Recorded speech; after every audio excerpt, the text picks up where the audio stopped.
Belinda presents this unabridged recording of Indian Summer, written by Marcia Willett and read by Deidre Rubenstein. The dedication reads, to Peter Kingsman.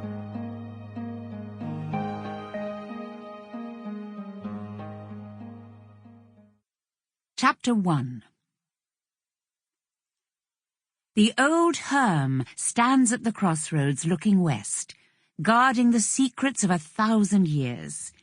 He was known as Mercury or Hermes, the small god of travellers who kept company with those other gods of woods and streams.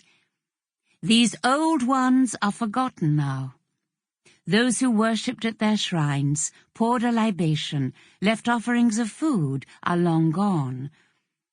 But the old herm remains, though his plinth is smashed and his body is crumbling away. The blank eyes, the faintly smiling lips, and the rim of beard are still visible to anyone who stoops to look, pushing aside the wild flowers and fading grasses that hang like dreadlocks around his stony brow. He watches over this ancient way, and those who travel it. The dogs appear first, around the bend in the lane, tails waving, still eager and energetic despite their walk. Their liver and white coats are sleek and shining, wet from their splashings in the stream, and the larger spaniel carries a ball in his mouth. Mungo follows more slowly with his elderly mutt Mopser pottering along behind him. The August sunshine is hot, and Mungo has slung his jersey around his waist, tying the sleeves in a loose knot. He stands for a moment, stretching in the warm, dry air, snuffing up the scents of new-cut grass and honeysuckle. The dogs come racing back to him. Boz drops the ball at his feet, and Sammy makes a grab for it, but Mungo is quicker. He seizes the ball and throws it as far as he can. They skitter after it, jostling and barging each other, and he laughs out loud as he watches them. As usual, he is aware of the past all around him. The ghosts of Roman soldiers marching to the long-vanished fort.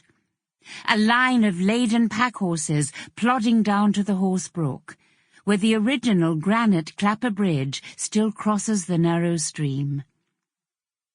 Way back, when his name was beginning to be on everyone's lips, he'd acted in and directed a film that rocked the British box offices and became an international hit. This was its location, this valley, these crossways, the ford at the Horse Bridge. The vanished wooden fort had risen again, and the air was once more riven with the clash of swords and the shouts of soldiers. The camera crew spent many rainy hours drinking coffee in Mungo's kitchen in the long-since-converted smithy, whilst the older members of the cast retired to their trailers in the paddock at home farm. Isabel Trent was cast in the role of the wayward local beauty, opposite his tough Roman general. They'd become cult figures. His films always successful, their partnership so magical. The media treated them like royalty, photographed them, gossiped about them, conjectured at the depth of their relationship. "Let them talk," Izzy said. "Much the best way, Mungo, darling. Put them right off the scent." Her secret, stormy affair with Ralph was over by then.